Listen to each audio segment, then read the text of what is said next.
Hello, hello. Welcome back to another episode of Roti and Poutine. I am the MC Armanni Rain. Once again, I am joined with the Valiant Emcee, the T.R.A.C, and we have a very, very, very special guest, Mr. Valiant MC. Why don't you let the world know who we talking to today? Well, in terms of drum and bass vocalists, it does not really get much more well known and soon to become legendary than Collette Warren. She's got a large body of work, not the least of which now includes one exception, which is I Will Die on the Hill and Say it has gone down as a drum and bass classic with Tyler Daly and DJ Markey. Right now during COVID, she has been doing weekly live streams with Ben Soundscape that have a lot of people are tuning into. She's keeping the vocal dream alive. Ladies and gentlemen, this is Collette Warren. Hey, emojis in the chat. Lovely introduction, thanks. Yeah, we were gonna let T do it, but that would have just made things, you know what I'm saying? That is very true. That is very true. How have you been? Yeah, good. Yeah, like you said, I've been doing the live streams every week for a year. We had our year anniversary. Congratulations. Crazy. I mean, we never thought that it was ever going to get to that. We thought, oh yeah, we'll just do it for a few weeks, then the clubs we'll be back to normal. Back to normal. A year later, I did not expect, but I feel like we're providing a service. Some people literally say we've saved their year. Every Friday, they feel like they've actually got a Friday night. They feel like they've got a weekend, and so it's been good for that, and we've got to know a lot of people through it, and we've had just fun ourselves as well. Absolutely. It feels like we've been making a lot of music, and we actually get to showcase the music, because usually obviously you go to a club and you can play it there, and you can tell by the crowd if it's going down well. So this time, instead of the crowd cheering, we've got like comments on the stream or whatever, and if we don't get any comments, we know it's not very good. Emojis in the chat. Emojis in the chat. Yeah, if we don't get any flames emojis. You're like, that tune didn't do so well. Yeah, knock on wood. I haven't seen any like super trolling going on in any of the chat streams. Well, we have two fantastic moderators in Sugar Brad and MJ. Shout out, how I bet you're all doing well.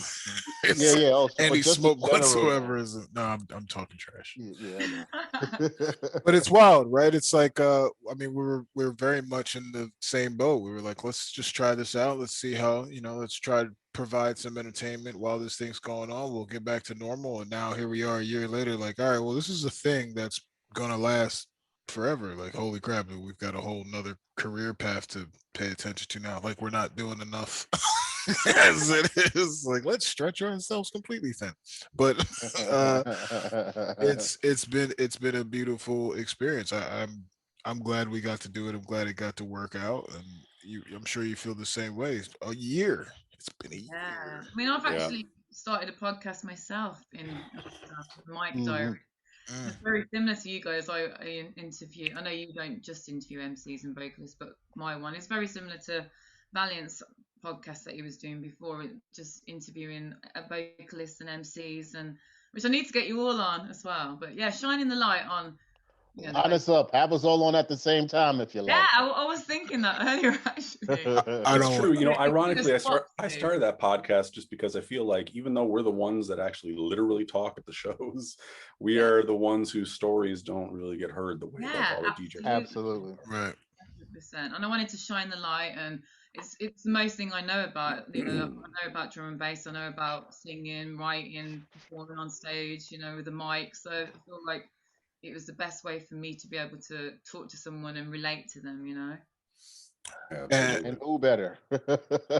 Seriously, I mean, we've had many discussions on the show. Your name has come up a lot, and all beautiful things. It's we've had a lot of the producers come on that you've worked with. Obviously, we've talked about you because we know your work very well. You have such a beautiful voice, such a command of the music, and we've been excited to have you on. We couldn't be happier when we actually invited you and you said yes.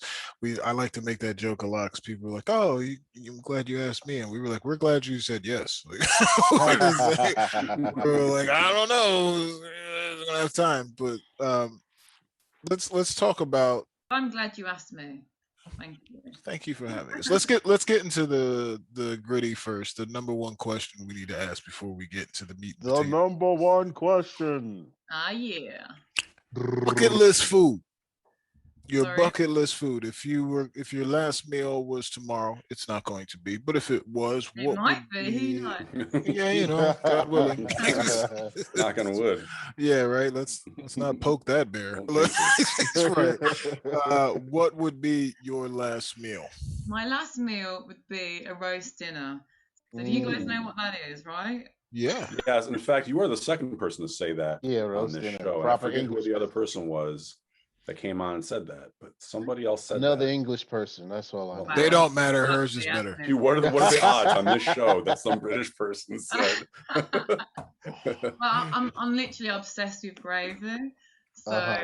for me, it's all about the gravy, roast potatoes, and the meat and the veg and Mm. You had me a potato. Yeah. You know what I mean? Like, stuffing. You I had know, me a just gravy. lapins of gravy all over it. Love it.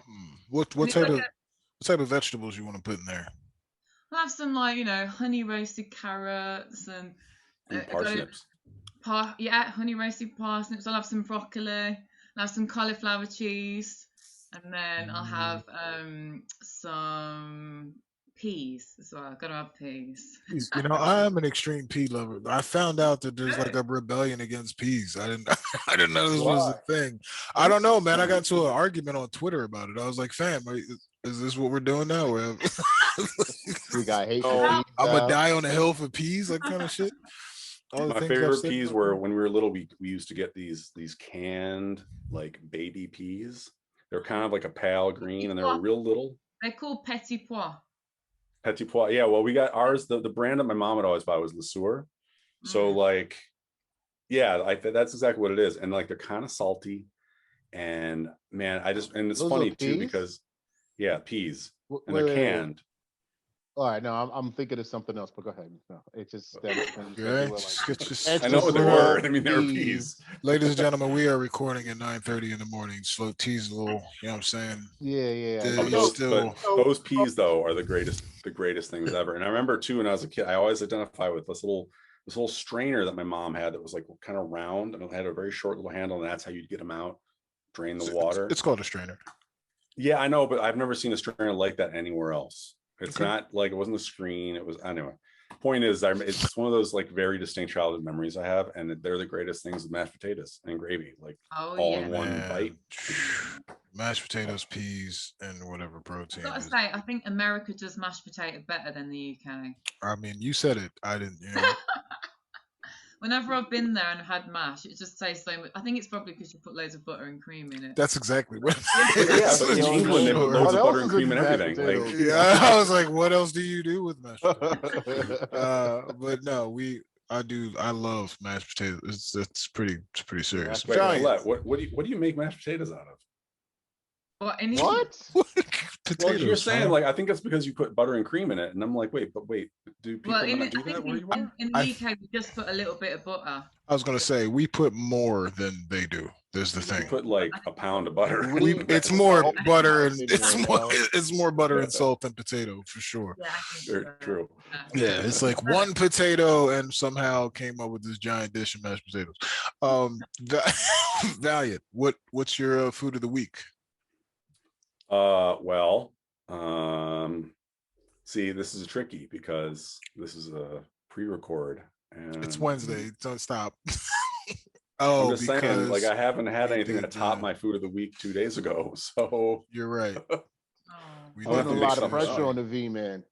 Yeah, I know. I'm trying to be really good from now on too, so I don't think I'm gonna be eating. But just make up something. Make up something. You know what helps? This entirely ridiculous banter beforehand. That definitely. We'll come back to you. Track. What did you?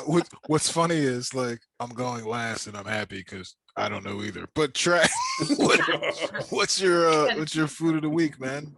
Different Sweet from the potato thing. Gnocchi. I don't even know. Oh, you had it ready. I had it again. It came back to my life. Sweet potato gnocchi is the truth. Oh, that's special. All right. Gnocchi. Not just gnocchi, sweet potato. Right. I know what I'm I see. talking I about. Also, haven't- you got me Yeah. saying potato. I don't know what that's some New York shit. I don't know why you made me say Oh, here we potato. go. Here we Sweet go. potato. Sweet potato. Sweet potato. Bugatti. With a side of Sweet potato Bugatti. bagata. Inside I of like Bugatti. that. Right. So who cooked that? Did the missus cook that? No. But I think we're sold on it from this one restaurant we ordered from, and I Mhm. think we're gonna go ahead and Give it a see whirl. if we could pull that off somehow. Some, I like how you said we.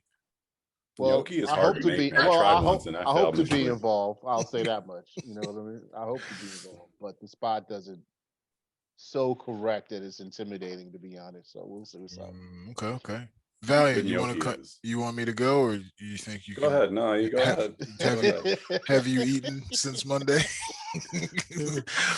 All right, I'm gonna cheat. I actually had my daughter and I went out for pizza yesterday and sat out on the patio, and it's real cool. We do that every now and Oh, then. She's a sweet that'll little make girl. even bad pizza taste good. Oh, well, we had Fellini's, which is probably the closest thing to northeastern pizza we have down here in the South, in my opinion, ladies and gentlemen. I don't want Atlanta hitting me up in the chest like, "What are you doing, Nazis?" I don't want to hear that. People Relax. do get upset in the chat about food, man. Yeah, I mean, well, we start the podcast every episode with "What do you love about food?" So we can't be mad at them when they're passionate about the food. And I just understand our differences in pizza. Like, I need a nice greasy pepperoni pizza. So Dilly, relax your face. That's just the way it goes. Three C 4 I 4 Yeah, I don't need to see the chat to know how this is gonna go.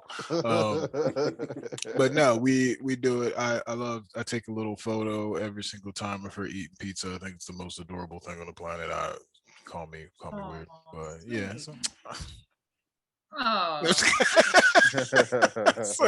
So that's my food of the week, man. I had pizza with my youngest, the grasshopper. Pizza's good, man.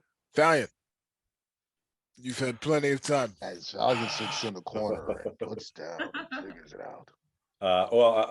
Well, since I will preface this, and you can edit this out, by the way. I'll preface this in saying that I am planning to make a new vegetarian meat, like spaghetti and meatballs later this week. So I haven't tried this brand yet, so I'm super excited. So I'm gonna say Bolognese. You should Bolognese it, bro. You'll love it. Vegetarian, you said? bolognese. Yeah, so the You're meatballs are vegetarian? vegetarian. Okay, what are you? I'm mostly a vegetarian. I eat meat Vegetarian sometimes. adjacent. Yeah, right. I was a hardcore vegetarian for 13 Sometimes years. vegetarian. Oh, And then I great. stopped, and now I'm kind of go back and forth between the two, you know. So, Right. but I am planning to go back into it full time. But anyway, yeah, it's vegetarian meatballs. And From this where? brand, and that's what I'm trying to remember. I actually have to Beyond buy it makes a today. really good meatball. Yeah, we don't have the meatballs up here yet from Beyond. We just have the ground beef Impossibles? and the burgers. We Oh, have I've Impossible never- Burger, but we only have the patties up here right now. Oh, okay, all right. So, although from what I understand, I haven't had the Impossible yet, but from all indications, it seems like Beyond is a Better. little better. It is a But- little At bit ground like beef, that. yes. Like ground Burger beef, yeah. patties, the Impossible Burger, in my It opinion, is is a little the only better. thing with the Impossible Burger. I think there's something in it that I might be allergic to, so I really can't do too much Impossible. Don't do that.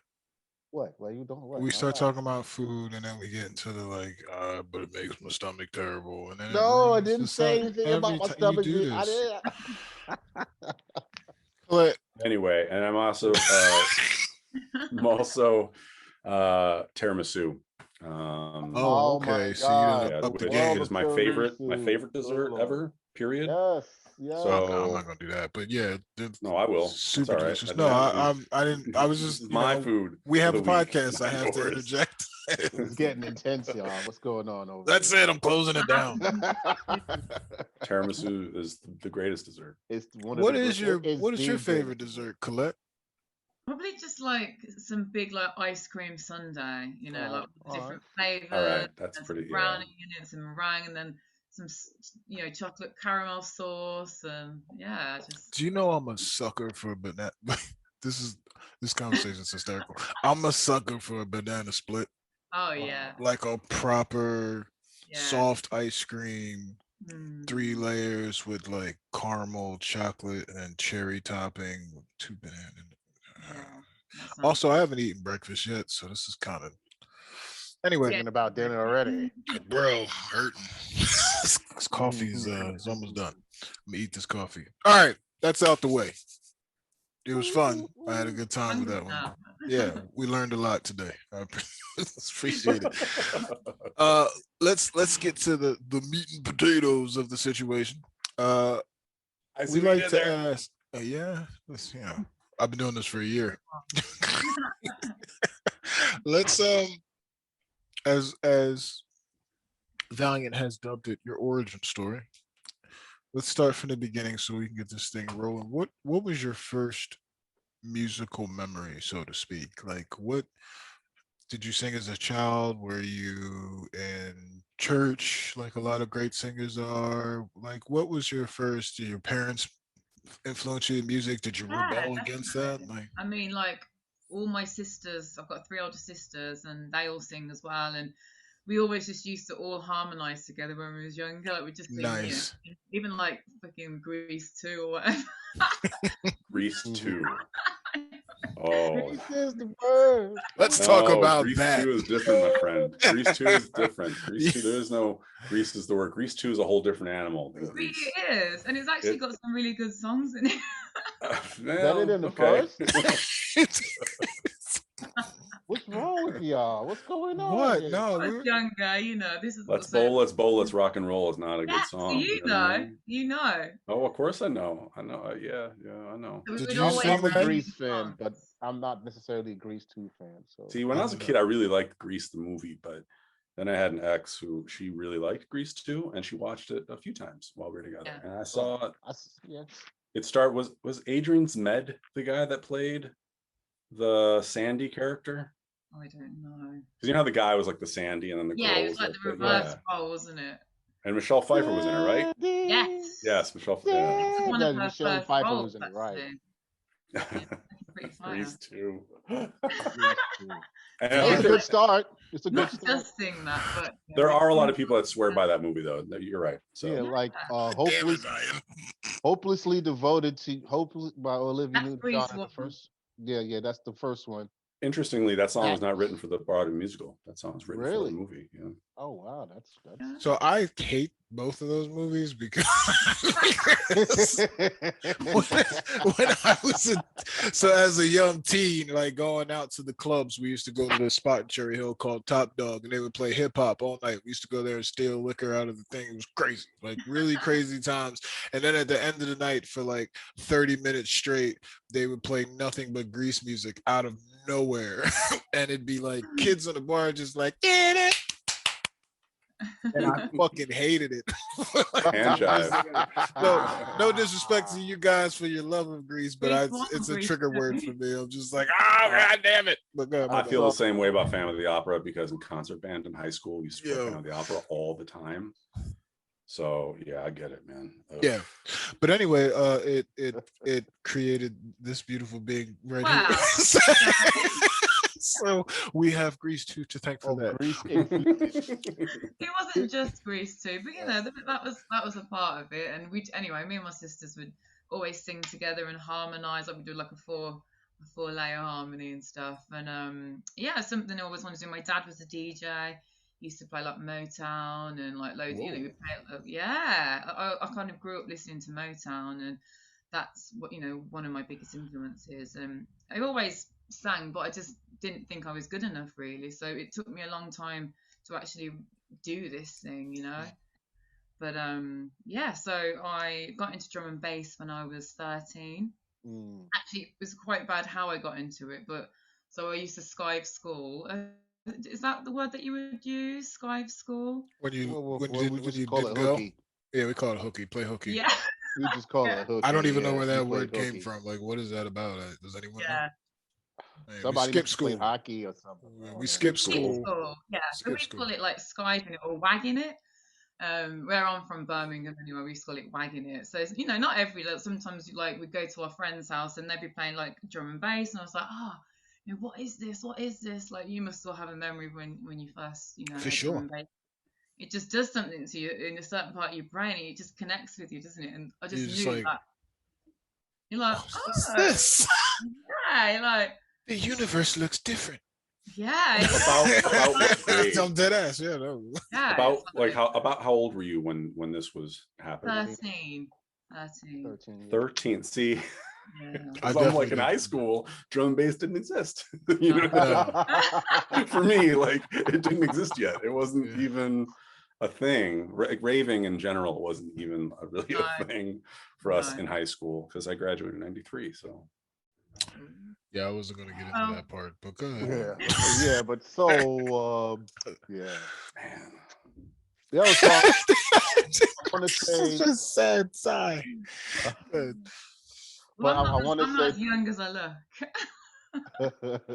but I wanted to say that I'm happy to hear about the Motown part Yeah. of the story, mostly because like I'm you can quote me now forever that I think that the song you're a groovy songwriter when it comes to a lot of the tunes you drop, and I always dug and I always like wanted to know like where does the inspiration come just to not everybody gets that knack, and you know Yeah, what I mean.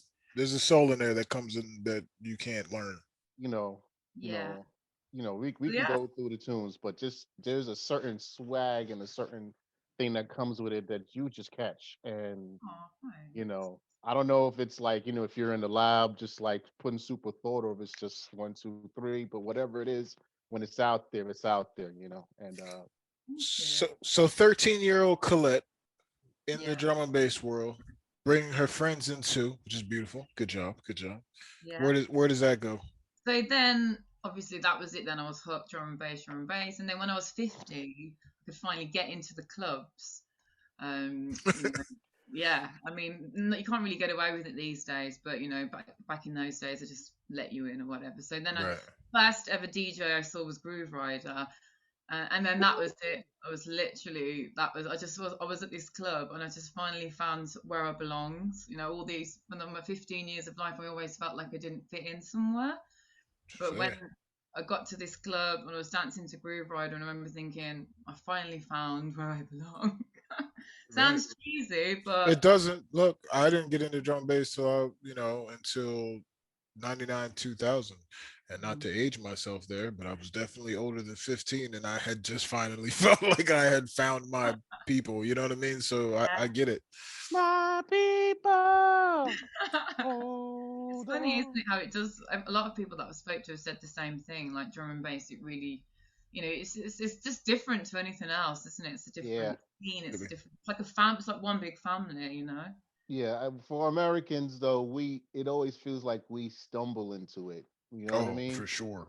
It's like you just happen to walk into a club or a certain thing, and all of a sudden you hear this thing that's going on, and you want to know what is it, and then you find out that it's a genre of music. It's not even like somebody just made it up right Yeah. then and there.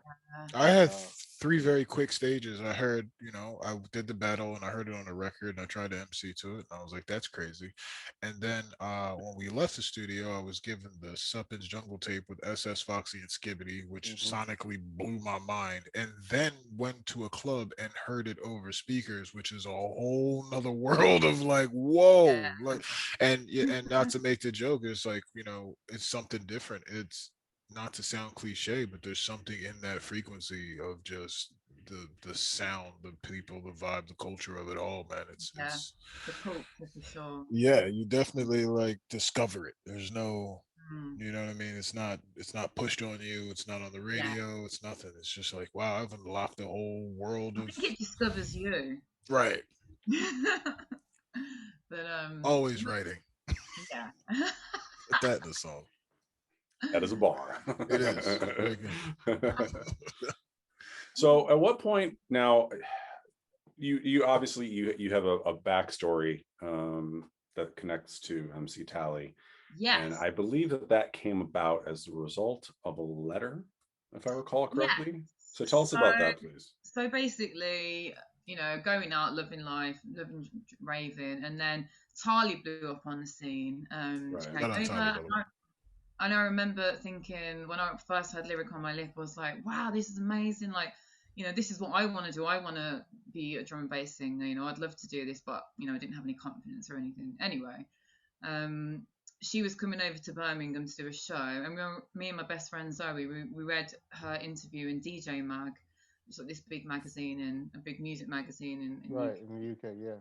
Yeah, and she was saying how she was getting a lot of hate from people. You know, people thinking that she's made her way to the top by sleeping with the whole full cycle, and you know, just basically, it was just really sad to read that people were saying this about her.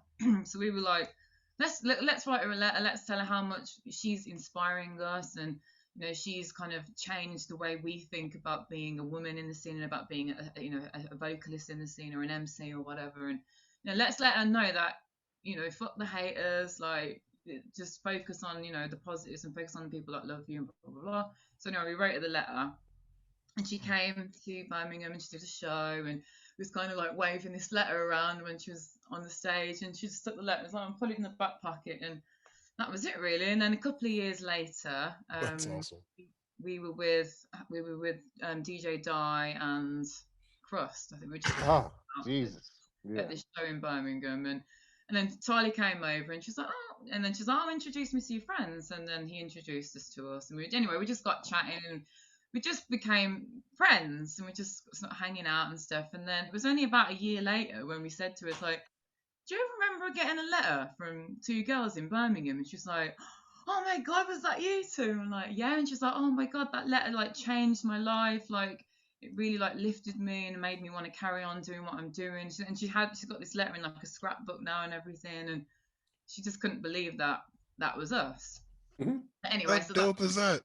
Yeah. That's amazing. That, like, really bonded us anyway. And then we all went to, she was performing at the Miami Winter Music Conference, I think 2007. So we all went together. We went there with her and we was in a hotel. There. Yeah, I think I saw you emceeing there. Yeah. A young, scrappy Armanni Rain has no idea what's going on. We were getting ready to go out in the hotel, and I was just like singing, and she was like, I didn't know you could sing. And I was like, oh, I don't know. Like getting all embarrassed and shy. And she's like, no. She goes, let me hear you again. And I was like so like nervous and shy, but I thought, well, I'm just gonna do it, you know, see what happens. And I started singing, and she's like, yeah, this is great. Like you can sing, like. And she's just started this new band called Rogue Nouveau, which was like a jazz band. Yeah. It's like, look, I'm looking for backing singers. Do you want to be a backing singer? And I was just like, oh my God, like, wow, yeah, this would be like such a great opportunity for me and a way for me to, you know, get confidence and network and stuff. Yep. Yeah, that I can do it. So yeah, joined this band and we did some amazing shows. Like we played at the Jazz Cafe and we played at Ronnie Scott's, like prestigious venues in London for about 2 years. And then I just kind of thought, you know what, I can do this. I can do this myself. I can be up the front. So I went to this songwriting school and kind of did a course on songwriting and singing, and you know, just learned all the skills I possibly could really. And then I managed to get a tune off FD.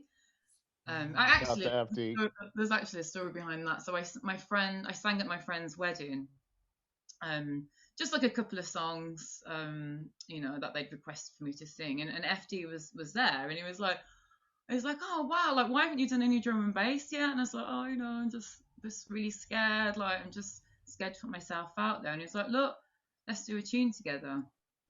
So me and Freddie worked on a tune together, and that was my first drum and bass tune that I ever did, and the rest is history. That was it then. I was like, this is what I want to do, like I can do this. It's trippy for as powerful of a voice you have, that one blockage is that little bit of confidence. For as much as it's just funny to hear these stories, and another reason people why don't be afraid to go out there and take risks. You know, you miss 100% of the shots you don't take, but like it's that serious. So for anyone who's watching this right now and knows your catalog and has heard or doesn't know your catalog and has heard you one time, the last thing I would think is she had a confidence issue. You know what I mean? Like there's no doubt in any of our minds of how prolific your voice is. So it's, you know, people go out there and reach for it.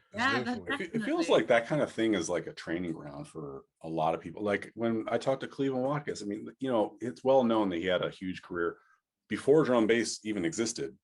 And like he was touring with the Who, and it's like he was their background singer for a while, and he did like a lot of like session recordings and stuff like that. And like I remember him saying that's a big part of how he learned about himself as a vocalist and what he could do, which is why when Goldie said to him, yeah, all right, go get your microphone, he didn't think of it as being anything that he should be intimidated by. He just did it because he had already done these other things that like taught him about himself. It didn't seem like a big challenge in a way. It seemed it didn't seem insurmountable. It seemed like something, yeah, like I can do this, let's do it.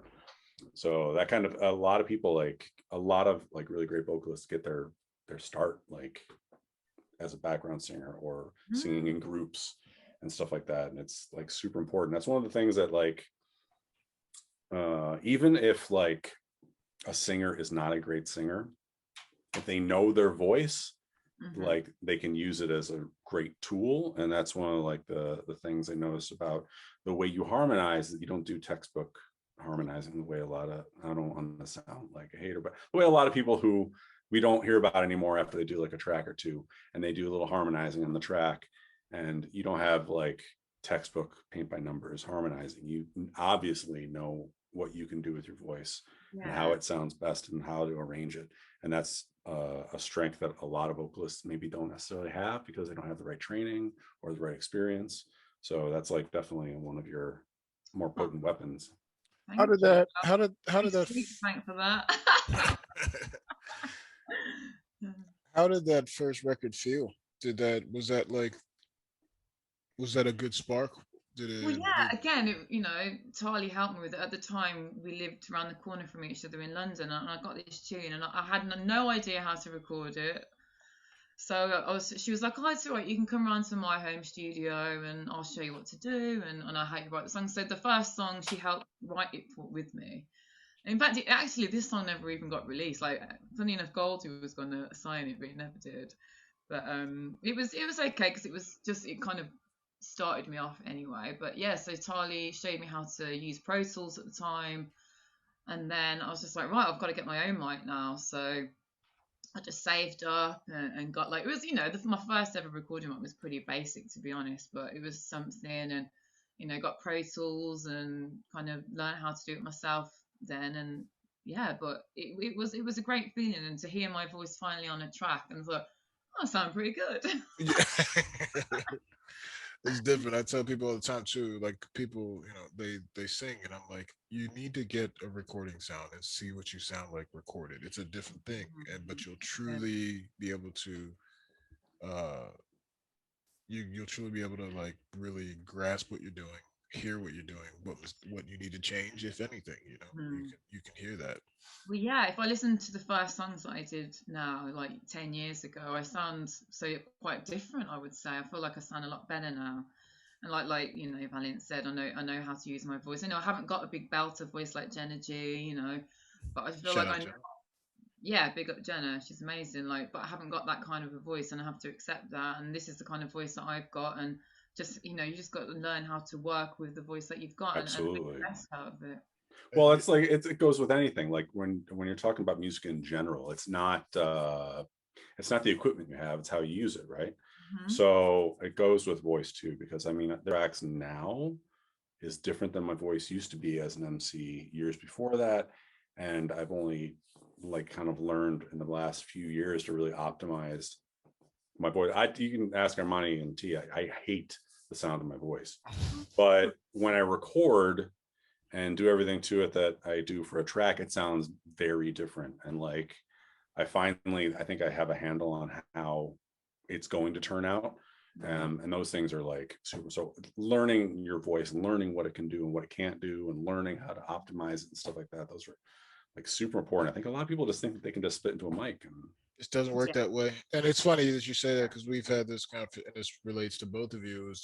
Valiant, we've had this conversation for someone who's literally mixed down your vocals before, the command you have of that voice and how powerful that comes through, how much it cuts through you use a and not to, I'm using this as a compliment, it'll sound like not to some, but you're not using a top of the line mic, and his vocals cut stage through. mic. Yeah, and your stage mic that you're doing actual recordings with the music, your voice cuts through warmer and deeper than anyone else that I work with. It's crazy. Like, I listen to my vocals and I have to do all kinds of things to them. Even Collette, when you're saying that you have to work with the voice you have, it's such a beautiful, powerful voice. And I have these conversations with my daughter all the time. Like, don't try to sound like whatever you hear on the radio. Take what you hear on the radio. If you love Yeah. that song, sing it in your tone. You know, like there's power in that. Even to the extent where I sing a little bit. I suck at singing. Terrible at it. I can hold a note. No, So you don't, dude. I I can wish I hold a could note. sing like you. Shut up. I can hold a note and I know where that note is. But I'll tell you right now, and I say this to producers all the time, you can look at my text messages. The funniest part about all this is Pharrell taught me you don't need to really know how to sing. You just have to know how to Right. use your voice. That man Right. can't sing for a lick and is making hit records that sound beautiful because Yep. he knows where the tone goes. You know what I mean? So it's a similar thing. It's just having that confidence in the know-how Well, to figure it out.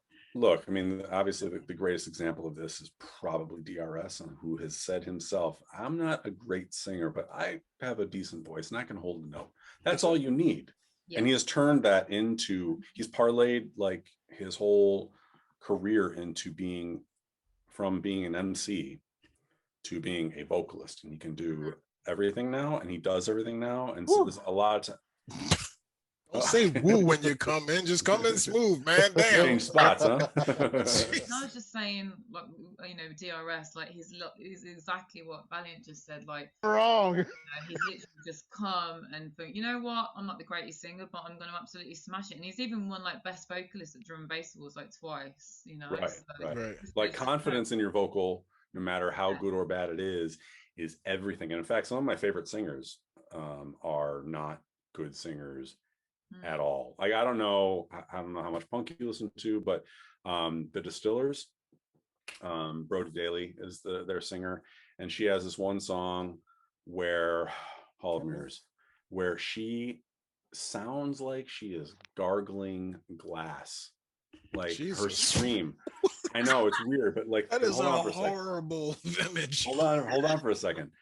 It's like I don't know what it is, but like it's the scream that she does when she's singing this, and she does this whole passage where she's screaming this vocal, and I get goosebumps every time I hear it, because like there's just something about the passion in which she belts that out, and it's like I'm getting goosebumps just thinking about it. It's like not a pleasant sound, but when you hear it, it sounds so powerful that you're like, oh my gosh. So yeah, it's just one of those things. The confidence in your delivery makes up for so much. Yeah, I wanted to, if I can add to that, I think the best singers aren't necessarily trained singers or people of the study. They go along the way and created their own sort of vibe and tone and everything. It's not so it's probably a little bit more natural. You know what I'm saying? More just based on what whatever's going on in their circumstances that create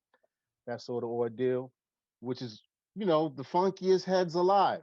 You know what I mean? MJB is a great example of a person who's not necessarily the best singer, but one of the, I don't even have to touch on it, but just the overall fact that there's more to music than just being, the distinguished, well dressed. You know what I mean?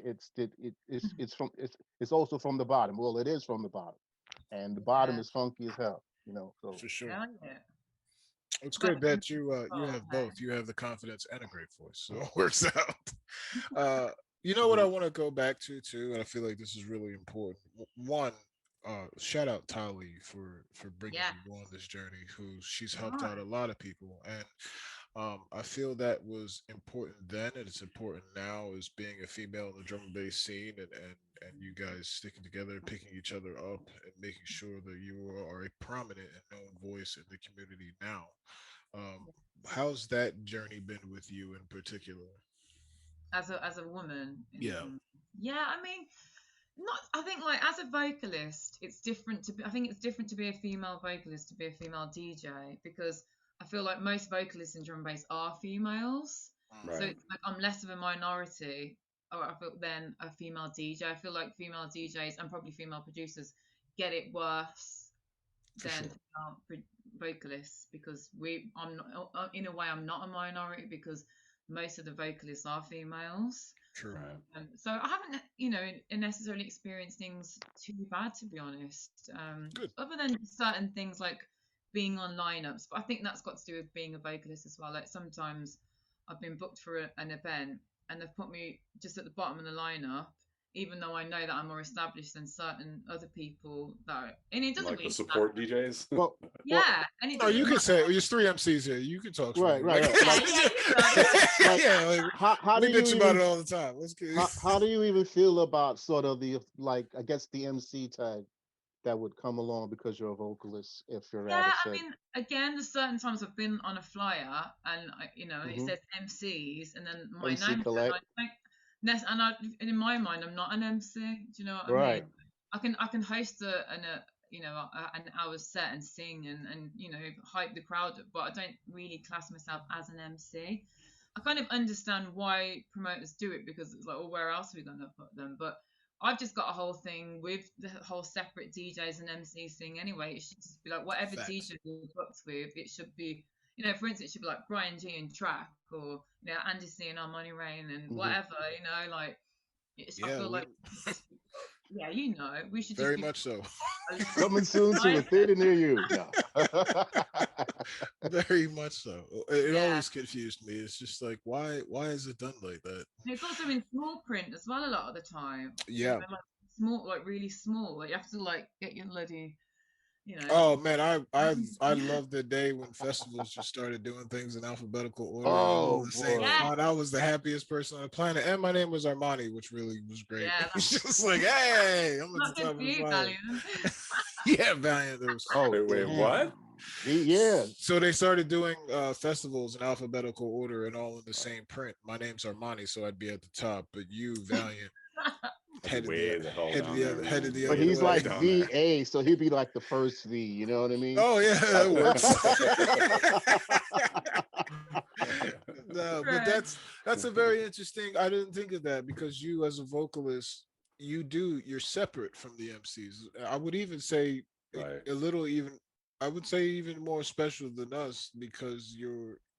You know what you gotta be careful of though, like, because yeah, she's separate, but even if you pair her with a DJ, did you guys see how Temsa got billed when he went to New Zealand?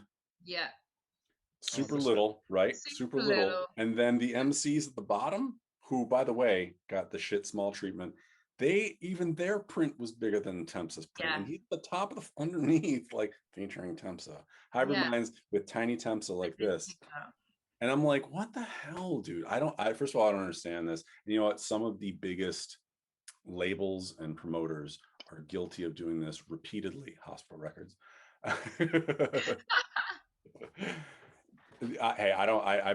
I will say Views this and publicly. concerns. Yeah. I will say this The views of publicly. Valiant MC did not necessarily reflect Roti and Poutine.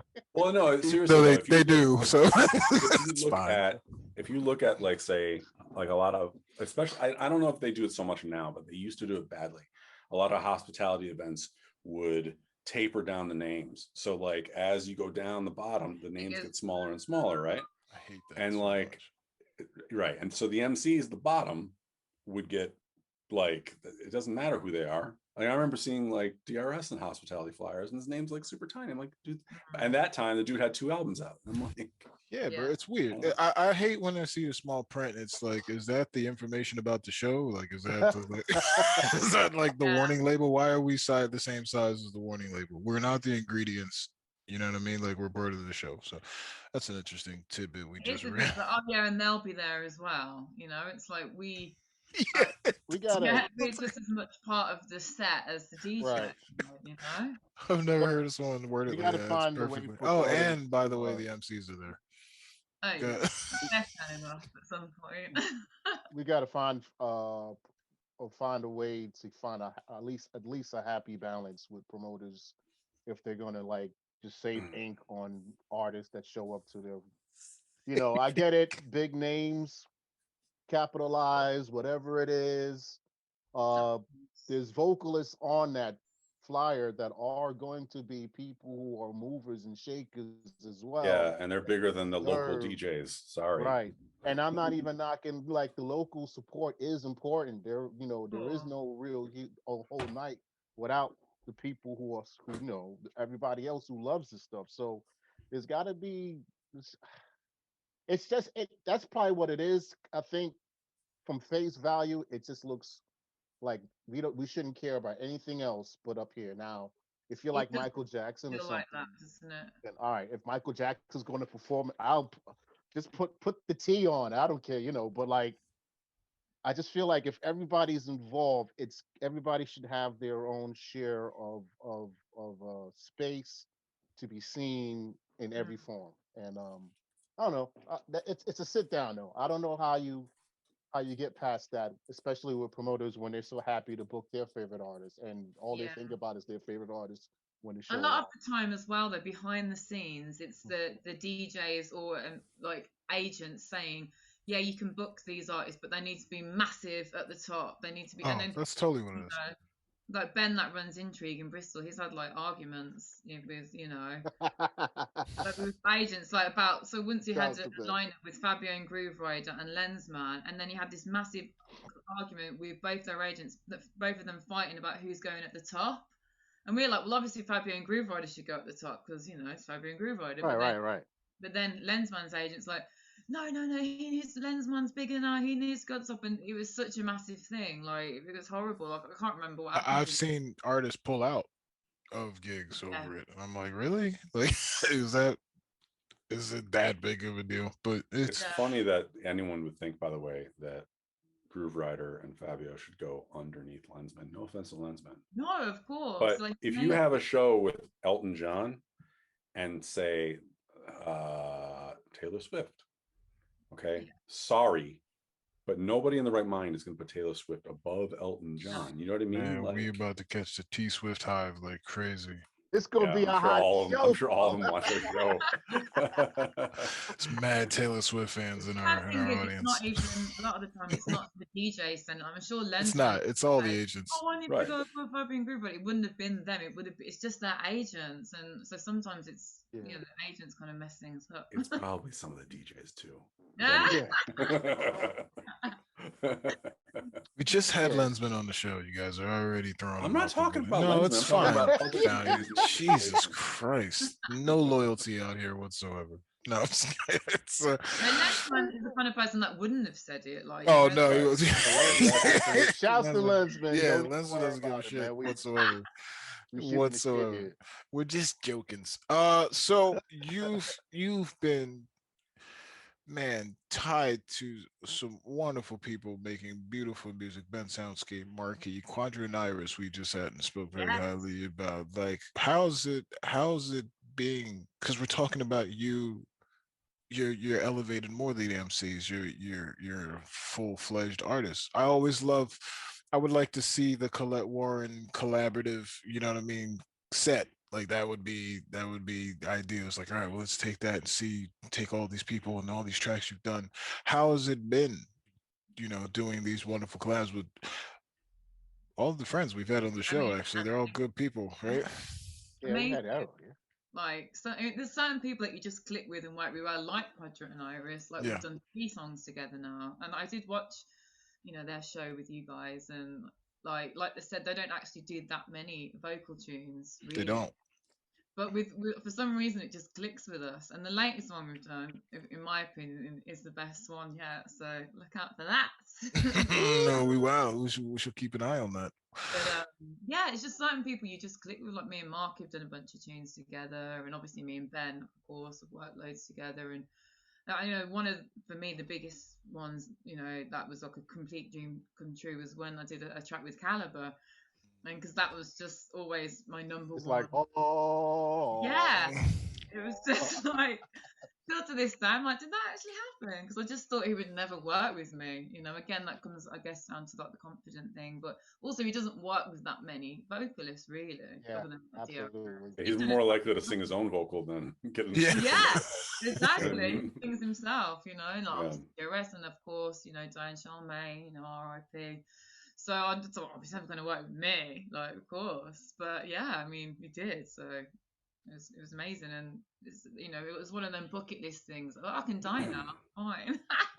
Well, we picked So out your food, so that's fine. I was Yeah. gonna say, so you had that EP, and I'm sorry, Is that your I'm first EP? Yes, Hidden Collette? Light. Yes, that's what I Hidden thought. Light. that's literally what I was gonna ask. I was like, is that your first EP? Yeah. But I'm wondering, like, do you have like sort of a different sort of goal for yourself to more establish yourself as like a separate artist in the kind of the way that DRS is like moving towards now? Just what I was asking, yeah. Or a lot of times with like Inja's shows, he does that now where he does a half-hour performance on his own. And you know what I mean? So are you moving in that direction, do you think? Or are you Yeah, kind I of mean, I definitely want to. Right. Like, I have done like live PAs, like a 30-minute live PA, just all Collette songs. Like I've done that Sun and Bass, and I know you were there, T. I got the receipts. I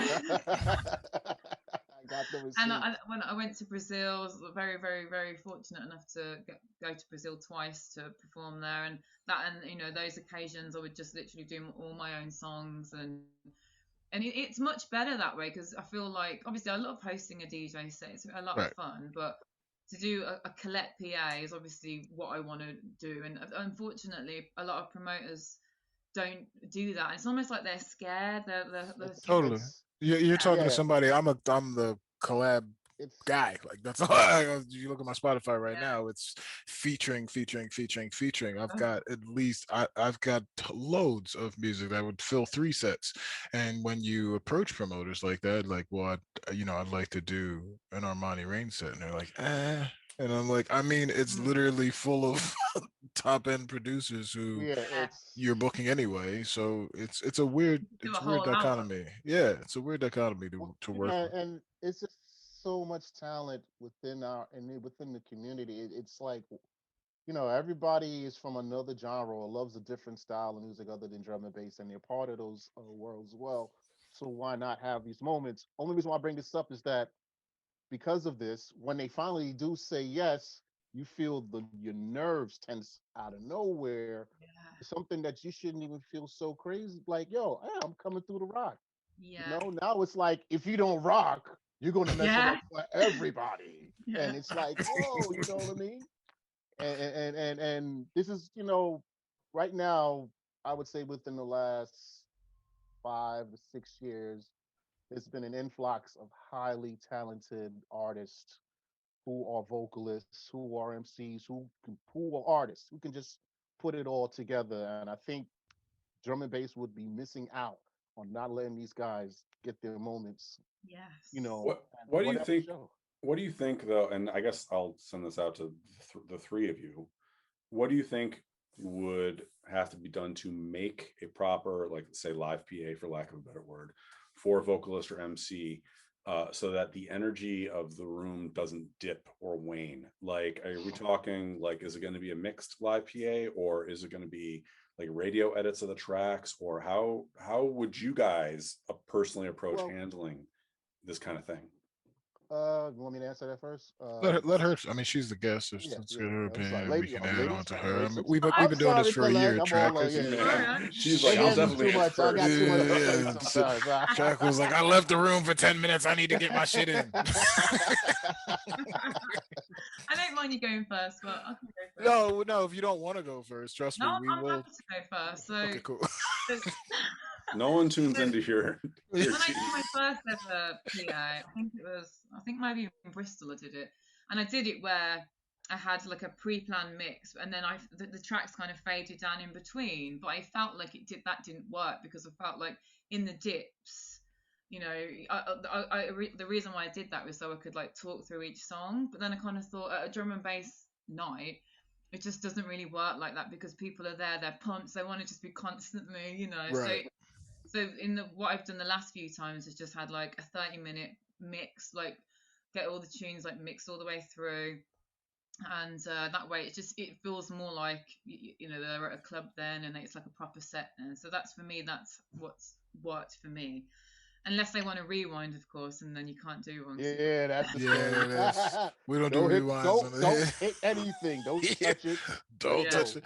We'll It's go back to funny. the song.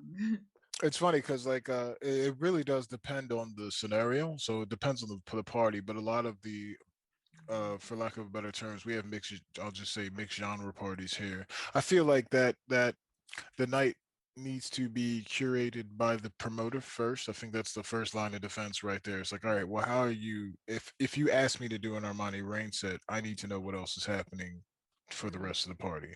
So I'm very meticulous in crafting my sets too. Anyone that's seen a live Armani Rain set, I do the same thing. It's very structured from beginning to end, and it's either going to be mixed because that's the vibe of the party, or broken up because that's what is applied. But a lot of times when it comes to, mixing from drum bass stuff to my dubstep stuff to my hip hop stuff, I do tend to mix it in and have it flow all together like a DJ set and have it mixed together because that's what the crowd's used to. Now, if it's a hip hop party and whatever, then we can separate all that together. But I think that comes down to just knowing your music and knowing the party so that you can adjust on the fly. I think that's what's cool about people like everyone in this room is we dabble in so many different styles of music. We've learned from DJs, we've learned from our favorite solo artists that we know how to adapt in ways a normal person probably wouldn't. You know what I mean? So even here in Atlanta, it's a little different because we've done shows here. We've done shows where it's like a bunch of EDM artists and then Future comes on and there's no drop off whatsoever. You know what I mean?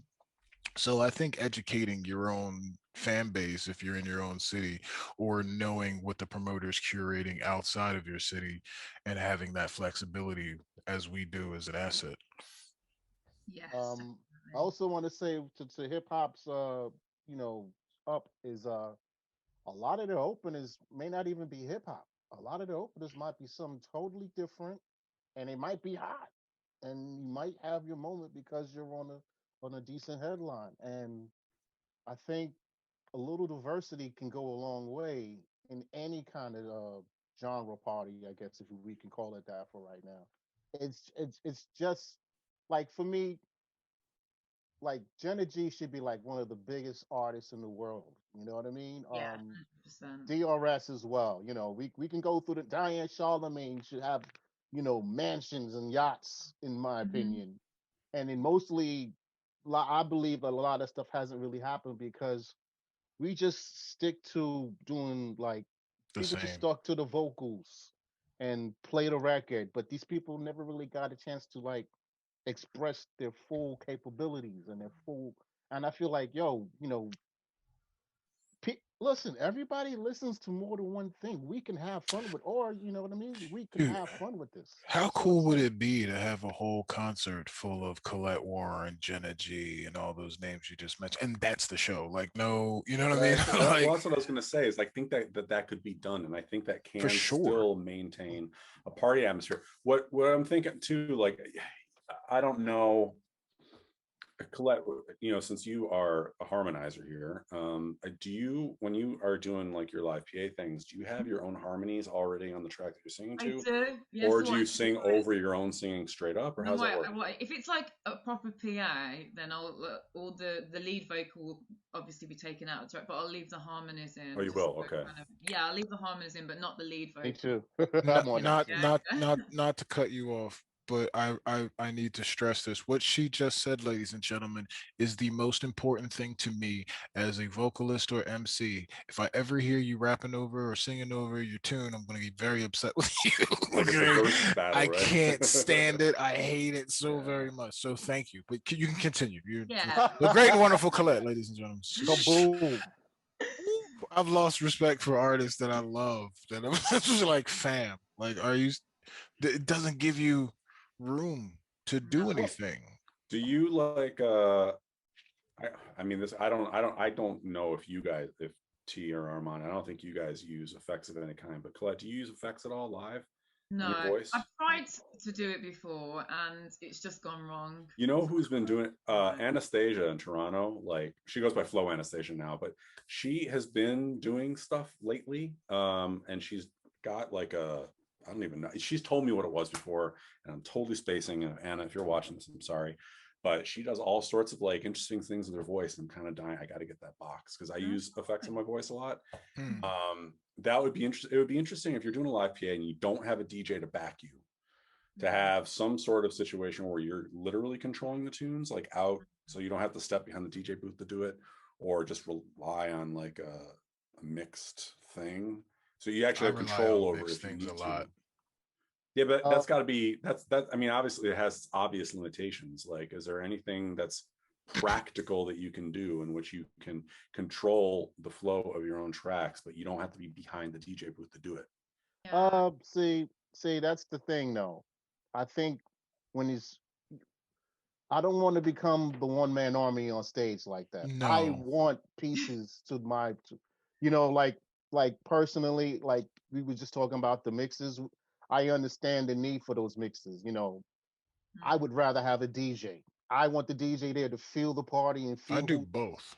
And if we got a certain kind of crowd, I want to have a certain kind of records sort of already set up in some form, because it's just the chemistry really is going to be between you and the said person on you. Of course, if you got to go for Dolo, go for Dolo. Hands down, do what you got to do, get the hell out of there. But, I've been on a lot of hip hop tours, and I just saw the thing that it's not a knock towards any of these great artists, right? It's just, what's coming first, what's coming second. Here comes this little trickery thing. And it's like that for 20 damn shows. It's literally the same thing. And I'm like, how are these guys like holding their sanity together? I would lose my mind. You know what I mean? That's a preference thing though. Yeah, okay. I guess. Well, Collette, how do you take what you do with Collette the Dots? How is there anything you awesome can take name from by that? the way. Yeah, I know, right? I'm big on names. It's huge. Is there, what's interesting actually is T mentioned, I should do a set with AMC because of all the dots. Yeah, he was joking around. Cool, you can call it Connect the Dots. But anyway, and then Collette the Dot. Are there three? Is there anything that you can? I know, right? Is there anything that you can take from your Collette the Dots performances, and does any of that inform the way you perform live when it's just you, or just you and a DJ, or? Yeah, I think like one of the reasons I put the band together is one, because when I was back in Talia's band all those years ago, I remember thinking like playing with a live band, you just can't beat. There's just nothing better. Nothing on the planet at all. That's a fact. It's the fact, isn't it? And then I was like, one day I'm gonna have my own band. So then when I moved to Bristol, which is a city full of amazing musicians, and it's a lot smaller than London as well, so it's easier to manage. I was like, right, I'm going to put a band together. So I did, and we basically do all my drum and bass songs live drum and bass. It's amazing, and it's definitely made me perform differently on stage with a DJ now. Like I feel like I put more into it, a bit more sass. Yeah. Just a bit, I don't know, maybe more confident as well. I think the band has given me more confidence to perform with a DJ as well. So it's definitely helped. But yeah, I feel like when with the band, it's it just feels more kind of my band. People have come to me with a DJ. You're like, do they even care if I'm here? Right. Look, it's funny that we talked that whole thing about setting up sets and yada yada yada, and it really does come down to that wonderful, beautiful thing. I don't know if a lot of people that aren't artists know. There is no substitute for a live band. It's not even remote. I think that's my end form too with the music stuff. Is a lot. Yeah, 1000%. Like imagine that, a track band. I like that name too. I mean, like even when we did the living sample, like those, it's kind of like when I go back to saying not performing over your own vocals because it doesn't give you room, and a band does that. It's so free form, and like anything switches. It's just like a little change here and there that the crowd will never know. You know what I mean? But it's just, you can't replicate that anywhere. I love playing with DJs. Don't get it twisted. I love the energy. I love all of it. I love emceeing, period. I love rapping and hearing the sound of my own voice talk. So no, but there's something about a band that just feels so organic and pure that just can't be touched anywhere else. Like, yeah. See, I don't have that. I only have that as a drummer. I mean, I played drums in bands before, and but you're the performed.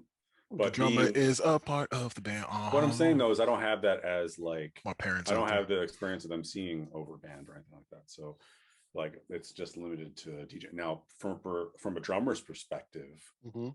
you know, which is a different perspective than the rest of the band anyway. Totally. It's you know, I can see how it's obviously going to be a lot more organic and a lot more free flowing and a lot more live. I'll give you a great example of the difference between a band and a DJ. And again, no knock to a DJ, but in a situation where a band Valiant would be MCs better hate choice- DJs. Will you shut up?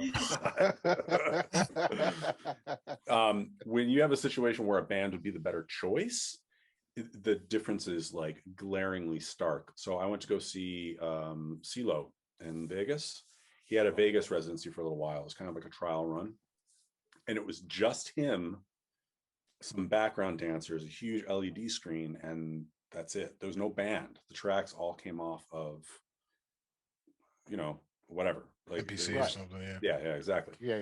And that was it. So, but the feel, when you're like seeing a band, the vibrations of the band are way more intense, like that you feel it in your body. You can feel the air, like when you're sitting in the right spot in the audience, you can feel the air coming at you from the kick drum, like all these different things that you do not get when it's a like different pre-recorded frequency. and stuff like that.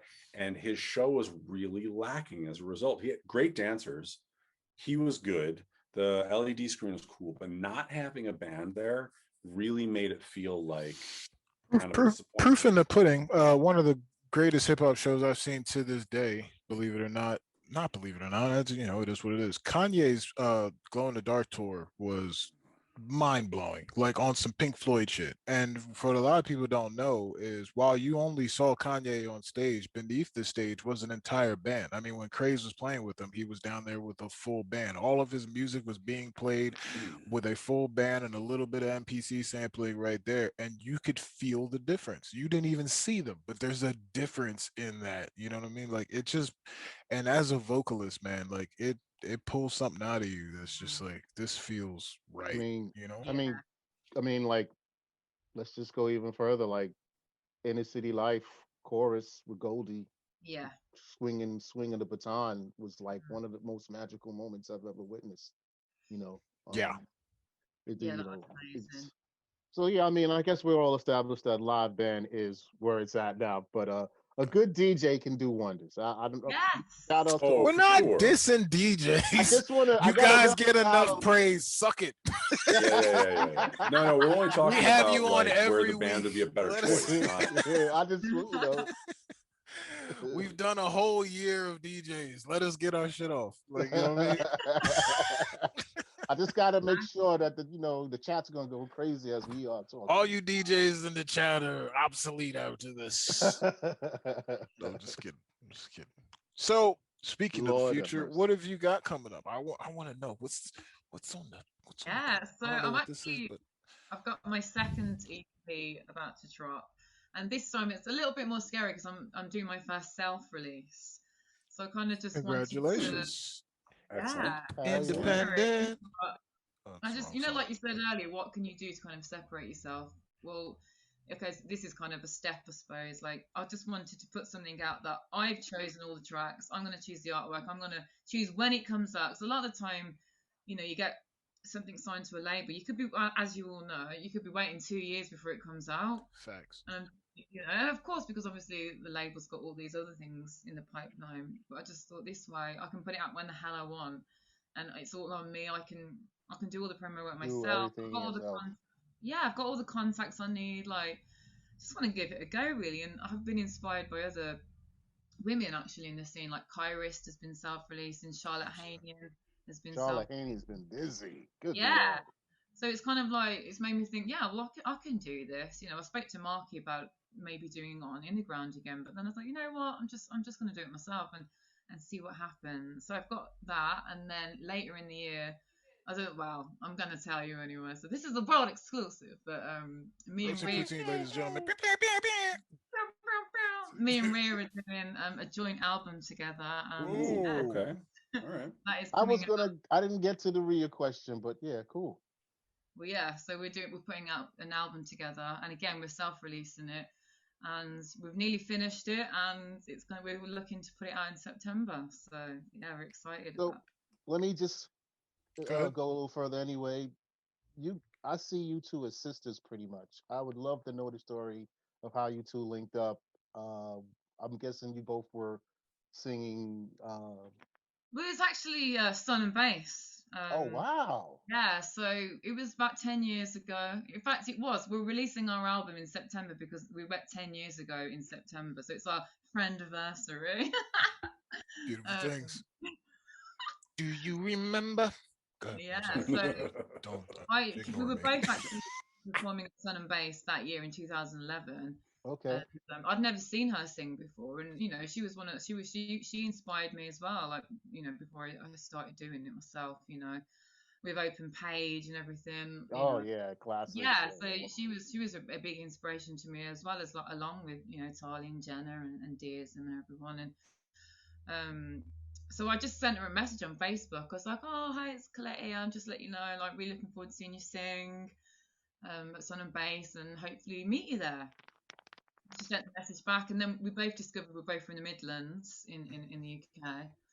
And whenever you're from the Midlands with someone, you just get this like bond. But so then went to Sun and Bass, and we met, and we just clicked. We just hit it off, and you can see it. You can honestly see it. Yeah. Call each other like soul sisters.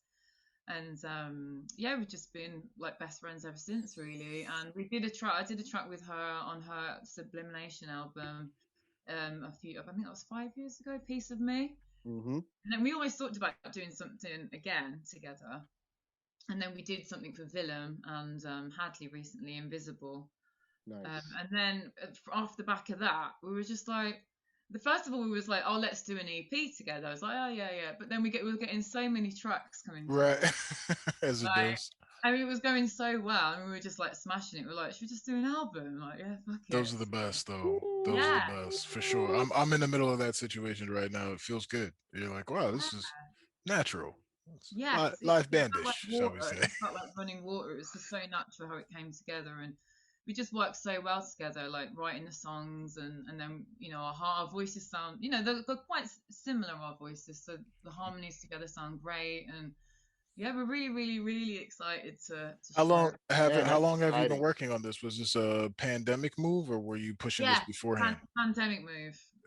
Yeah. I'm loving what this is doing for the music. If we're gonna let's grab the light from this situation. You mean? So it's gonna be a whole album then, eh? Sorry. A whole album. Whole album. Yeah. It's funny because when I interviewed you the first time, you're like, I don't know if I'll ever do an album. Yeah, here we are. Hey, I'm digging a little further. Is Charlie Bricks going to be on that project? On said project? She's not. Oh, I know. Well, basically, I'll tell you who is going to be on that's there. like the female Rat Pack right there, Collette. I'll tell you who is going to be on there. Tali's on one of the songs. Oh, Tali, well, there we go. All right. Sophie Marie is on one of the songs. Hey, 7-5, gang, gang. And we've got Visionobi as well. Oh, wow. Nice. Okay. All work. I don't want to know anymore. All right. I was like, yeah, like now. I'll wait. Zipped. It's like telling the world. Wait, by the way, a little sidebar. Big up Tali. She did that performance just, I think it was last week. The full band and everything like that. Yeah. And it looked awesome. That was speaking of live band stuff. I totally forgot about that. But yeah, that was really cool. That looks decent. Yeah, she's doing well right now. Yeah, that album sounds that album sounds great. Right now. She's pushing it. She's pushing hard. As she should. It's a long time coming. I mean, the New Zealand drum and bass scene is massive. It's showing us up right now.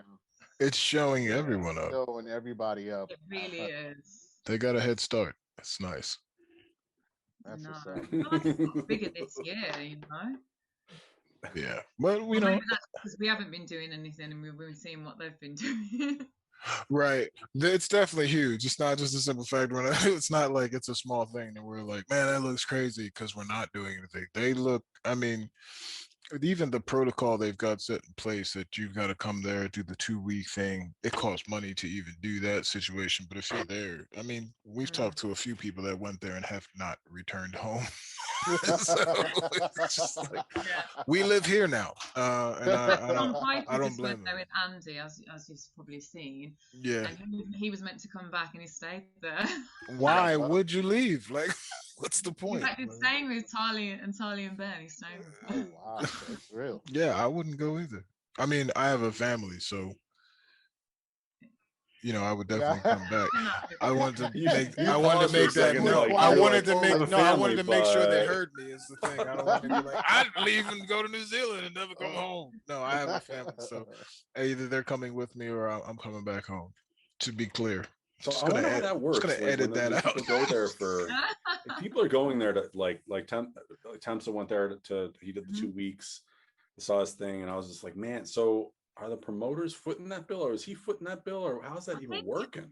I think it's like a few of all the promoters that are putting on the shows. I think they're all putting towards it.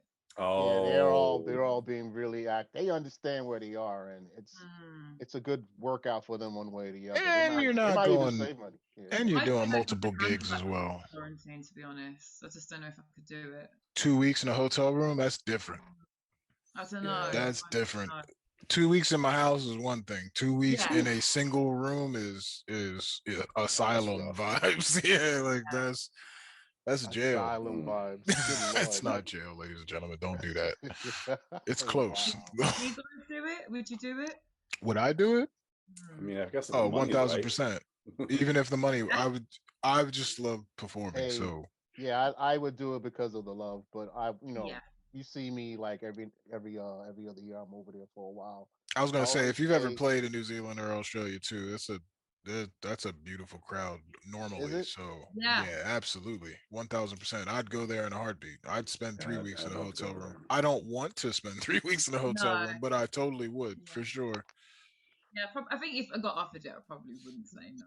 But Yeah, You're vaccinated now, so you know. officially, yeah, I'm technically. sure they're going through the who's who of drum and bass. They're just going through the scratching names off the list. All right, so let's get rid of him, and now and then let's. Oh, look, we're up to Collette right now. Who can we bring with Collette right now? Who's next? Roti and Poutine. We're gonna do that for sure. When you come back to the States, Colette, we'd love to have you. yeah, I mean, obviously, I've been going there every summer for the past like 5 years, I think. That's 5 right. years. But sadly, this last year we couldn't, and we was Why absolutely. not? I'm Yeah, Come there's to Florida. this virus going around or something. Oh, right, Yeah. that thing. Yeah. But yeah, and obviously we were really hoping that by this summer things will be sorted, but I don't actually think we're going to be able to come. I just don't know. Yeah. Maybe the autumn. We're thinking. We think if things are okay, then we're definitely going to try. Because we had last year, before everything went crazy, we had like an amazing summer tour plan in America. It was probably our biggest tour yet. So it's a real shame that. Yeah, But maybe the autumn. Who knows? we've all gone through the same thing. So many of those stories. It even funnier. Like there are a lot of artists, big and small, where like, man, I was just getting my shit together. Like you know what I mean? Like it was just all like. I just got back on my feet when it's Yeah, it was dead ass. Like it was like, oh man, like all these beautiful things are happening. It's just snatched from underneath all of us. But we are seeing light at the end of the tunnel. Hopefully you can come back in autumn. And I mean you've got an album on the way, you've got an EP on the way. So maybe the timing end up working out for you. If you will keep in contact, I would love to bring you through Atlanta because we're doing mixed shows down here. One place I haven't been, and I always wanted to go there. One of the reasons because I want to go there, but two because I used to be obsessed with The Walking Dead. For sure. And I know that's where it was filmed, and I wanted to like go down all the little roads. New York is doing pretty well with the COVID situation. We'll see what's up around July. I actually predicted people that New York would be in a better place in July. Yep. Because everybody else is kind of going higher and we're just like going lower. And I'm like, oh, word. Too bad I'm leaving here in a couple of days. I'm hoping by autumn we get things in a good place. So yeah, let's do it. One thing I don't think going to happen this year is Sun and Bass. I just don't think it's. We gotta wait another year for that, but that's I gonna think be so. tears. And when it comes back, it's gonna be like a old family reunion It's almost. going to be amazing. Yeah, I that's need to just go. I gotta do it. yeah, you So if do, you man. obviously, I know you've been there, track of course, loads. Have you two been there? Nope, I've No. gotten phone calls from it. Like, why are you not here? Like, I don't know, but Yeah, this isn't I've helping. gotten that as well. It's like, really? You have to, Look you at have to do this. that. Like, We're not friends what anymore are we because doing? you know Like, what? yeah, Like, great. no, I haven't been there. And for us, for Americans, it's definitely a harder slog than It's a it is There for is trip. people a who are lot of Europe-based, Americans that obviously. go there every It's year. Right, a but lot of it's Americans. further travel and it's It's like a lot more of travel. time. Yeah, It's so it's just that that one specific travel is a pretty penny to Yeah, spend. it's a yeah. pretty If you're penny. going, And if you're like, going direct, that is, you know what I mean? and my kids are like 13 and 9. It was just a prime. Like when people started saying, "Hey, you should start coming to this," I was in prime daddy duty mode. Like, I mean, I can't just bounce for a week. Like, Yeah. this is not. You know what I mean? Like, it's bye. Like, I'm gonna go have fun. yeah, Yeah, we're gonna and I party think, in Sardinia for. and my wife and I will probably start trying for a kid next year and stuff like that. So I don't know if going to Sun and Base anytime soon is going to really happen. So we'll see. We'll see. It Just depends take the on baby. Depends on the Oh, dude, circumstances. it's a lovely. People literally Everybody do. brings their kids there. That's for You sure. do. No, we're at the age now where that's actually Bringing possible. kids and bringing people means More multiplying money. that No, money. for You sure. know what I mean? So That's Now, yeah. you got at least 2 years though. You got 2 years of free plane ride with your daughter, so you won't have to pay. Well, that's true. I said daughter like yeah, you're gonna have a daughter, you can have a son. You know, I'm just saying in general that It's gonna run around MC with a baby Bjorn on. I totally would, man. You don't know. My So would wife I, jokes so about it would all the I, time. dude. That baby Bjorn is mad comfortable, son. That shit saved my life. This is a weird, what a weird pivot in conversation. Anyway, We're we went adults. from like Collette, let's go to Sun and Bass to now Valiant's having a baby girl and rapping on stage in a baby Bjorn. Predictions. Wonderful train of thought, right? No, okay. Lord. Oh man, so we're gonna play some music from you. We're not right this very second. I'm just prefacing for the people in the chat who get ready. I'm very looking forward to I do going. like Well, hearing we the got the one changes. from obviously me and Track are on a track together. Oh, that's right. We got a track on the Intrigue. Yeah. Wow, I haven't listened to that in a long time. Yeah, I'll find that for So sure. how did that come about? I think actually I do remember the moment. So I think Ben, who runs Intrigue, Right. asked Track, Right. do you want to? Would love to get you on Intrigue, and he was like, "Well, I'll do it, but I want to do it with Collette." Right. Yeah, I did say that. And I was like, "Hell yeah!" Power move. And I was like, "Hell yeah, I'd love to." And then I think I had this a track from Lurch, and it was like proper vibes in, all summery. Yeah, and I was Lurch. like, Shouts to Lurch. yeah, big up Lurch. And I just thought, yeah, this could work. So then I think I put the vocals down first, and then sent it to you, and then you put the vocals down. So. And then we danced on the beach. No, did we dance on the beach? No, I did. I was too hungover. I didn't turn up. Oh, but I did the song. That's right. I was on there and on the recording. I'm like, Collette, where's Collette? Yeah. Where's Collette? And then she would sing out of the blue, say, "Look, oh, there she is." And then it was like, I think I'd lost my voice by that point actually, because you always lose your voice at Sun and Bass. So. that was my first Sun and Bass, and you're absolutely right. I was lucky to perform because for 2 days straight, I was straight frog throat and was nervous that I wasn't going to be able to do the show. And somehow, by the strike of, I don't know how, something happened, and my voice came back, and I just went as hard as I could, and then cried at the end, and that's the end of that. But yeah, whatever.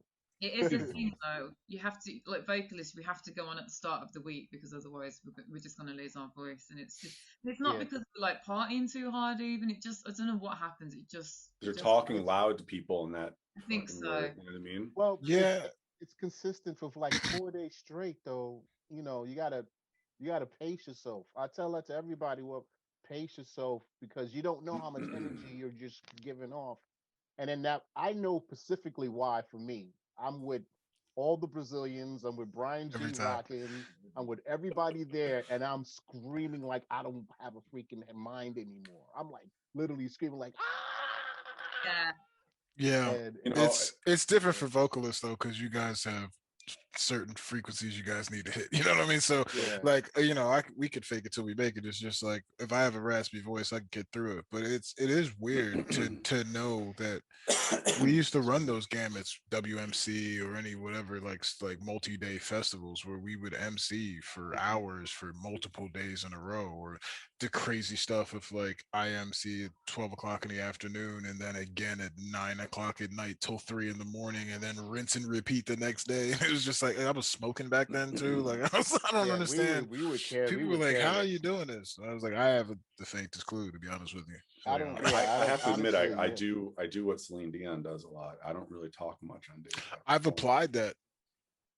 I've she started doesn't talk at all. applying that. She doesn't talk at all. For 24 hours before her performances, she completely shuts down. My dude, do you Don't say a know? word. Like before I did that set, I was literally just writing notes on the door, not saying a single word for like 2 days. I had to do that. You ever walk through a club with a hot tea? That shit looks weird. You're like, those are the days. Yeah. Slippery elm lozenges. It's tough as a voice person, isn't it? Like the DJs, it doesn't matter whether they've lost their voice or whatever, as long as their hands are working. It's difficult. It used to be a trade-off because we'd be like, "Oh, well, we got to carry records," but you don't even do that anymore. So, you know what I mean? I feel like we've evened the playing. Let us know about the podcast just for everybody so they can catch your podcast. We touched on it a little bit, but did we touch? We mentioned the name of it, right? We just mentioned Mic Diaries, and I'm interviewing MCs and vocalists, and I've had some amazing people on.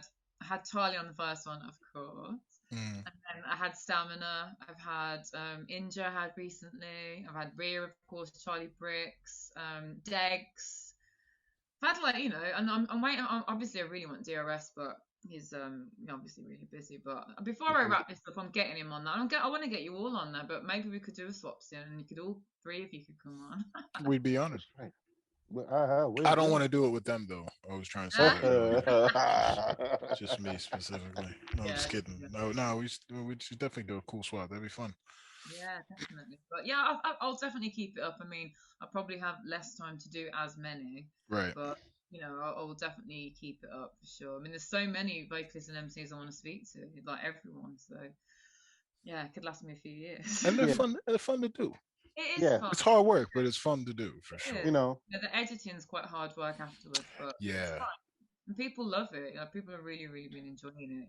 So you get to finally hear the people who are on these stages. Like you get to actually sit down and listen to people that you revere. Like, oh, okay, so he wears the same color sneakers I do. I don't know, whatever it is that you might find. Look, we are doing our part to destroy the YouTube comments. You know what I mean? Like this is we're on a mission to show you guys that you can stop saying tell the MC to shut up.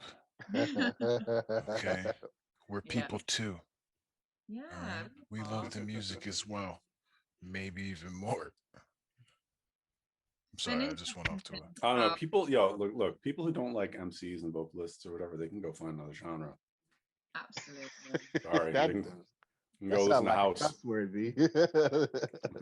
The argument always comes in two strands. There's one, that's how it started. So I don't understand where this whole thing of like, I hate MCs. Like, well, that's the roots of it all. So I don't even understand what that's about. Unless you're in the jump up scene where it is more about the MCs than it is about the DJs. Oh Lord, it's becoming that way in a way. Not in a weird way. Yeah, no, they've carved away, and it's funny because we watched it happen. We watched them take control over it and start throwing their own parties and things of that nature. So power to them. Like they've smashed it. They've done it. So, when I went to Birmingham and I was like, Brian G literally said to me, "Yo, the MCs are bigger than the DJs." I'm like, get out of here. And I actually witnessed MCs on overkill at 5, 6 in the morning, still going, and young kids jumping to the top of the stage and all. I'm like, this is for real. This is actually not just that, but like the most energetic MCs of the scene as well. Like it's not even, you know what I mean? Like it's just some random, like you got like a group of some of the most prolific non-battery running out people I've ever seen. Like you could put Skibba MC 3 festivals in a night if you could. Like that man doesn't stop. No, like you said, it's like like it's got a battery or something going. He's crazy. I think though that there's part of the reason that MCs have become bigger than DJs in certain respects. I mean, look, I you know, DRS outside of Jump Up can outdraw a lot of DJs, but I think a lot of it comes from the fact that people are drawn to personalities. And let's be honest, that's what liquid MCs do. Let's be honest, a lot of DJs. I can't wait to see where this goes. Let's do that. A lot of DJs and stuff like that are not Mr. or Miss Personality. They're just like out there and they play the records. But people are. But if you look at like other genres, you know, like dubstep and stuff like that, the performance of the DJ has become a thing that never really, I think, came to fruition like in drum and bass, where they turn it into like this huge show. They act as if they're like leading a band, even though they're the DJ and they're playing the tunes and stuff like that. They have transcended the idea of playing the tunes, which we don't get a lot of that in drum and bass in terms of like the DJ. Marky. Yeah, okay, sure. Right, but like if you name 5 to 10 DJs that can do that, you cannot name about 500 DJs that don't. Yeah, no, you're right. You know what I mean? And it's like if you're like I'm not touching that one, T. I won't do it. I won't do it either. No, you guys. No, because I think I won't even touch it. No, never mind. No, not never. No, am I wrong? No, you're not wrong. It's just DJs want to DJ, man, and that's the best thing I could say. That's fine. But what I'm saying is the reason that certain people are becoming bigger, like certain MCs are becoming bigger than DJs, is because audiences are drawn to personalities. I'll say this is why I'll differ in that. I feel, first of all, I don't think that all MCs are even capable of doing that. I think there are a select group of MCs that are showing that they are artists. I'm not saying that you're not. I'm playing the devil's advocate so the chat doesn't hang us from the tree. I'm saying that I feel that there are a select group of MCs from your DRSs to your SASAS to like that are establishing themselves as artists outside of just being an MC for DJ X, you know what I mean, that are showing they're more than that. I don't think everybody can pull that off. That's all I'm saying. It's not everybody is a you, for Christ's sake. You know what I'm saying? Like not everybody can. And some people personality is to be the DJ is always in this format. The DJ is going to be especially now that a lot of these DJs are also the producers as well. There's a lot of these producers actually producers first. You know what I mean? So that sanctity within the music will always remain intact. I just feel like there are a lot of MCs who are establishing themselves as artists, which is basically what our whole conversation was, even with Collette, of being an artist. You know what I mean? So like that's a different thing. That's what I understand. I don't want to say. What I'm saying is like, okay, look, if you want to make it as EDM act, for lack of a better term, okay, I'm sorry, I hate that. But if you want to make it as an EDM DJ or whatever, you're not just going to most are not going to stand there and be super chill, super calm, not exude a whole lot of personality while playing. If you were going to like ratchet up that achievement level, I guess, in that realm, you have to put yourself forward as a performer. I'm saying a lot of drum bass DJs are not performers. They're DJs. I'm not touching that. No. I get it, but like I feel like that. I'm not talking about the DJs that have made it and are big in drum and bass. I'm talking about if you look at the broad section of the thousands of drum and bass DJs. The only reason why I'm combating you is because I can only go from my perspective, and my peers as DJs will tell you that a lot of those cats that are performing better than they actually are, like there's actually a problem. And I've been trying not to say that. It doesn't matter. The point is, we're talking about why. It doesn't matter. That doesn't matter. I'm tired of this. We're talking about like you're comparing, like you're actually saying, oh well, this is. You're talking about like actual artistic integrity or how well they're performing. I'm talking about audiences don't give a shit. They No, don't. they do give a shit. No, they don't. do A give lot of them shit. don't. You can't. No. All right. If you're talking gen pop, then maybe there might be some validity to what you're saying I because also hate people that term, want by the way. something new. You know what I mean? We But are I not say in the prison. average person likes a person for who they are and what they bring to the table, no Yeah, matter. I feel like that know. pops outside of the music more than anything else. Like I Right, feel like right. people cling on to your personality that has nothing to do with you on stage. That's why everybody's on social media for I'm not like talking about your personality. 23 Of course, hours I'm in a talking about day. your personality on stage. I'm talking about your performance. Well, So yeah, right. people, you're right. And what I'm saying is people like a performer and are going to go see a performer, which is why in the jump up realm, you were seeing these MCs transcend the levels that they were previously at, and they are becoming the headlining act. How am I wrong, T? How am I wrong? I'm not T? saying you're wrong. I'm saying there's Wrong. perspective is different. That's what we'll say. Yeah, I No, Agree to because disagree. hold on, no, wait. T, you're disagreeing. Colette, but how are you? Are you doing well? You're disagreeing, but you're not telling me why you're disagreeing. Guys, We're not talking about the headliners. girls, you're both pretty. Listen, let's dial it back in. All right, agree to disagree. I understand both I of know your what points. he's trying to say. Yes, but, I do. But then, like with someone like Caliber, for instance, he doesn't barely even looks at the crowd, let alone. But there's something about watching him that is absolutely incredible, and I don't care that he's not moving his hands around or jumping around. Like just Right. watching him standing there, there's just something like mesmerizing about it. So it doesn't always have to be a performance, you know. We were speaking that Caliber's an alien, though. I mean, but we're looking at it. But we Yeah. even mentioned that we were looking at it from a musical integrity side, and there's a part of me that won't let that go. Like I feel like that isn't more important than you performing on stage. Of I can course name you do. 1,000 I'm talking about audience. I'm talking about No, I fickle get it. audience. I get it. Look, You know what I I'm mean? not gonna. Yeah. I don't want to talk about the fickle audience because Oh, they're gonna hate whatever's done. Well, hold on, wait. Like and they you know are- who's more fickle than an audience are promoters. So for sure, that's the what I'm promoter's fault, saying, but and we that's talked what I'm about saying that. is like Even Okay, I promoters got that. have their own personalities as well. But they need to do better. that literally doesn't have anything to do with what we're And that's talking not about. all promoters. The great promoters out there, we love and respect you. Thank you for playing parties when you're losing money. Let's not Yeah. do that. We're talking about specific people. Just like not all MCs are great. Some of them are shit too. Let's all be, you know what I mean? Just trying I'm to still keep the right. peace So that's here. all right. Yes, you're totally right, Valiant. Is that what you wanted to hear? Fine. Valiant is right. All you DJs suck. That's the way it goes. No, but cool. I'm glad we went through that This argument. is how we end the show. Come on. I was gonna say it's a terrible. We were like on such a nice, she's got an album coming out. The podcast is doing well, and then an argument This is happened. why people tune in to watch us because like they want to hear. Because you cause trouble, Valiant. Hot takes and angry at white people all the time. It's always Stay you. tuned for overtime with Roti White and people and Poutine. DJs all the time. Oh man, but yes, let's wrap this thing up.